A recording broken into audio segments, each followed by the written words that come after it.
Hello दोस्तों, मैं सुभान अली हूँ और आज हम सीखेंगे कि कैसे कैनवा को इस्तेमाल करते हुए एक प्रोफेशनल डिज़ाइन किया जा सकता है।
तो ये था हमारा आज का डिज़ाइन।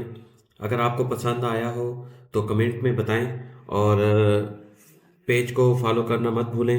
मिलते हैं अगले डिज़ाइन के साथ।